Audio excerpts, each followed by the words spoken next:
로마서 1장 18절에서 32절입니다. 키워드는 구원이 필요한 이유, 죄악상이 주는 교훈, 믿음으로 사는 것입니다. 하나님의 진노가 불의로 진리를 막는 사람들의 모든 경건하지 않음과 불의에 대하여 하늘로부터 나타나느니 이는 하나님을 알만한 것이 그들 속에 보임이라. 하나님께서 이를 그들에게 보이셨느니라. 창세로부터 그에 보이지 아니하는 것들 곧 그의 영원하신 능력과 신성이 그가 만드신 만물에 분명히 보여 알려졌나니 그러므로 그들이 핑계하지 못할지니라. 하나님을 알되 하나님을 영화롭게도 아니하며 감사하지도 아니하고 오히려 그 생각이 허망하여지며 미련한 마음이 어두워졌나니 스스로 지혜 있다 하나 어리석게 되어 썩어지지 아니하는 하나님의 영광을 썩어질 사람과 새와 짐승과 기어다니는 동물의 모양의 우상으로 바꾸었느니라. 그러므로 하나님께서 그들을 마음의 정욕대로 더러움에 내버려 두사 그들의 몸을 서로 욕되게 하게 하셨으니 이는 그들이 하나님의 진리를 거짓 것으로 바꾸어 피조물을 조물주보다 더 경배하고 섬김이라. 주는 곧 영원히 찬송할 이시로다. 아멘. 이 때문에 하나님께서 그들을 부끄러운 욕심에 내버려 두셨으니 곧 그들의 여자들도 순리대로 쓸 것을 바꾸어 영리로 쓰며 그와 같이 남자들도 순리대로 여자 쓰기를 버리고 서로 향하여 음욕이 부릴 듯하며 남자가 남자와 더불어 부끄러운 일을 행하여 그들의 그릇됨에 상당한 보응을 그들 자신이 받았느니라. 또한 그들의 마음에 하나님 두기를 싫어하며 하나님께서 그들을 그 상실한 마음대로 내버려 두사 합당하지 못한 일을 하게 하셨으니 곧 모든 불의, 추악, 탐욕, 악의가 가득한 자요 시기, 살인, 분쟁, 사기, 악독이 가득한 자요 수근수근하는 자요 비방하는 자요 하나님께서 미워하시는 자요 능욕하는 자요 교만한 자요 자랑하는 자요 악을 도모하는 자요 부모를 거역하는 자요 우매한 자요 배약하는 자요 무정한 자요 무자비한 자라. 그들이 이 같은 일을 행하는 자는 사형에 해당한다고 하나님께서 정하심을 알고도 자기들만 행할 뿐 아니라 또한 그런 일을 행하는 자들을 옳다 하느니라. 아멘. 복음은 모든 믿는 자들에게 구원을 주시는 하나님의 능력이라고 했습니다. 그러나 구원의 필요를 알지 못한다면 그 능력을 바랄 필요도 없을 것입니다. 그래서 복음에 대해 말하기 위해 설명할 필요가 있는 내용은 사람에게 구원이 정말 필요한가에 대한 설명입니다. 그 설명을 오늘 본문에서 다루고 있습니다. 18절 맨 앞에 본래 있어야 하는 말이 하나 빠져 있습니다. 왜냐하면 이라는 말입니다. 믿음으로 말미암은 구원이 필요한 이유가 있는데 왜냐하면 이렇기 때문이라는 것입니다. 왜 구원이 필요합니까? 모든 사람이 하나님의 진노 아래 있기 때문입니다. 우리를 더 건강하게 해주려고 우리 삶을 더 윤택하게 해주려고 우리가 더 잘 살도록 도와주려고가 아닙니다. 하나님의 진노 아래에 있기 때문에 구원이 필요한 것입니다. 물에 빠져 가라앉는 사람에게 구조가 반드시 필요한 것처럼 그럴 필요가 있다는 것입니다. 그러면 왜 모든 사람이 하나님의 진노 아래에 있습니까? 모든 사람에게 불경건 또는 불의가 있는데 그 사람들이 거룩하시며 온 세상의 주권자이신 하나님께 심판을 받을 것이기 때문입니다.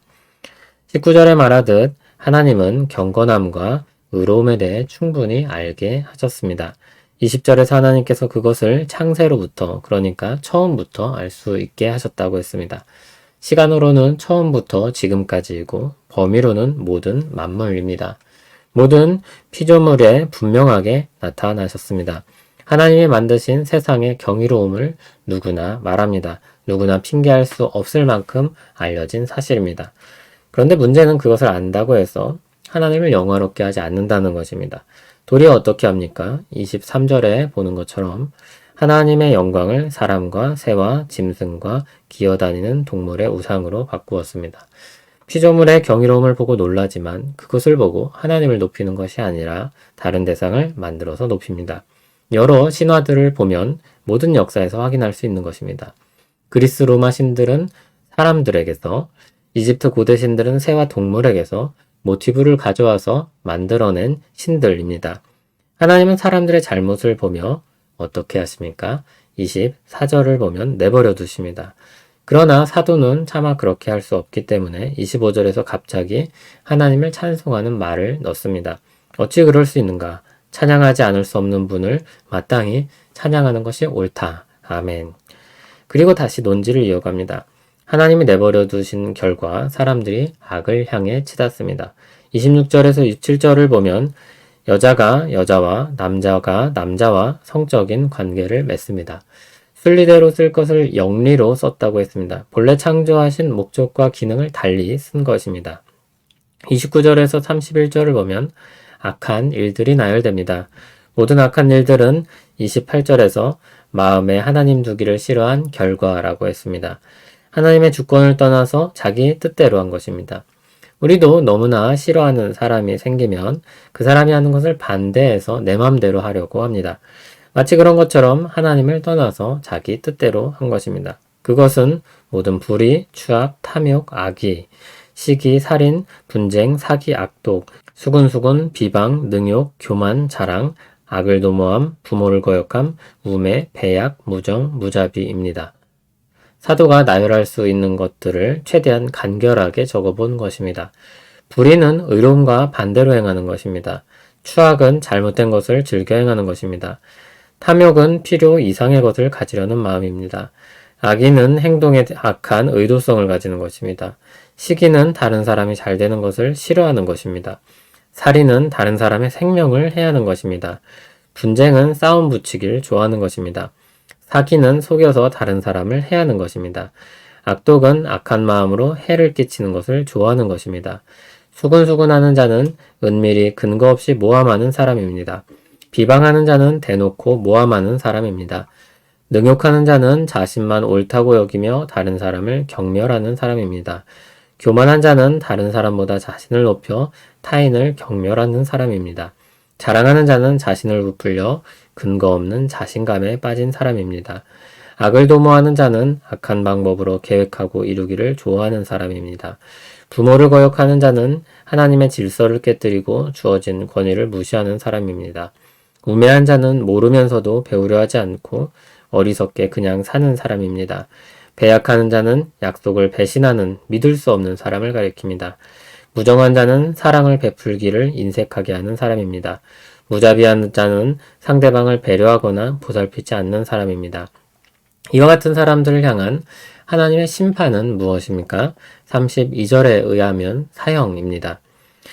큰 잘못도 아닌 것처럼 보이는데 사형이라니 너무 가혹한 것처럼 느껴집니까? 32절을 보면 이것은 하나님이 정하심을 알고도 그렇게 행한 것이며 또한 그것이 옳다고까지 말한 것입니다. 다시 말해 이 모든 죄악의 뿌리에는 하나님을 향한 적극적인 반대가 있는 것입니다. 하나님을 향한 반역죄로서 사형에 해당하는 것입니다. 이것이 우리가 구원이 필요한 처지라는 것을 설명하는 내용입니다. 인간의 죄악상에 대해서는 인간의 양심이 스스로 폭로합니다. 그래서 많은 경우 복음을 들을 때 오늘 말씀처럼 논리정연하게 말하지는 못할지라도 자신들의 잘못들을 떠올립니다. 이 악들 중 여러 가지가 우리 안에 있음을 부인할 수 없습니다. 찔리는 마음이 생깁니다. 로마서는 그 양심의 찔림의 실체가 이와 같은 하나님을 반대하는 것에 있다고 말합니다. 복음을 듣고 믿은 사람들에게 이와 같은 날카롭고 뼈아픈 지적은 어떤 교훈을 줍니까? 첫째, 우리가 구원받기 전 비참한 처지를 알고 하나님께 깊은 감사를 드리게 됩니다. 우리를 구원하신 은혜가 흙탕물에 넘어져서 더러워진 우리를 씻어주신 정도가 아님을 아는 것입니다. 두 번째 인생을 살게 하시는 생명의 은인인 것입니다. 감사의 무게가 달라질 것입니다. 둘째, 모든 사람이 이와 같은 처지에 있음을 알 때 우리는 마음이 넓어지고 긍휼히 여길 수 있습니다. 참 신자는 모든 사람이 죄악 가운데 있는데 나는 깨끗해졌으니 괜찮다고 말하지 않을 것입니다. 그것은 앞에서 언급한 악한 것들의 목록 중 무정이요 무자비에 해당할 것입니다. 오히려 사람들 향한 이해심이 커지고 그러면서도 동조하지는 않으며 긍휼의 마음을 갖고 복음을 말할 것입니다. 셋째, 본래 하나님께 돌려져야 할 영광을 돌릴 것입니다. 온 세상을 경이롭게 지으신 창조주께 마땅할 영광을 돌리고 높이는 것입니다. 온 세상을 의롭게 주관하시는 심판주께 그 의로우심을 높여 찬양하는 것입니다. 우리를 구원하시는 구원주께 감사하며 영광을 돌리는 것입니다. 누구나 지적받는 것을 싫어합니다. 남녀노소 누구나 똑같습니다. 그러나 때로는 지적을 받아야 합니다. 예를 들어 병원에 가면 잘못된 습관이나 이해에 대해 지적을 받아야 합니다. 그로 인해 망가진 부분이 있다면 수긍하고 고치려 해야 합니다. 로마서는 우리를 위한 친절한 의사로서 사람들의 죄악된 현실을 지적합니다. 애정어린 이 지적을 듣고 믿음으로 나아가는 우리 되길 소원합니다. 죄악에서 우리를 건지신 하나님께 감사하고 죄악 중에 있는 사람들을 헤아리고 긍휼히 여기고 하나님께 마땅한 영광을 돌리길 소원합니다. 그것이 믿음으로 사는 삶입니다. 우리를 비참한 처지에서 건지신 구원의 은혜를 새기며 하나님을 찬송합니다. 우리를 긍휼히 여겨주시고 죄악 가운데 살게 하지 않으시며 스스로 헤어나올 수 없는 그 지경에서 건지셨습니다. 창조주이시며 심판주이신 하나님께 영광 돌리며 구원주이신 하나님께 감사와 찬송을 올려드립니다. 예수님 이름으로 기도합니다. 아멘.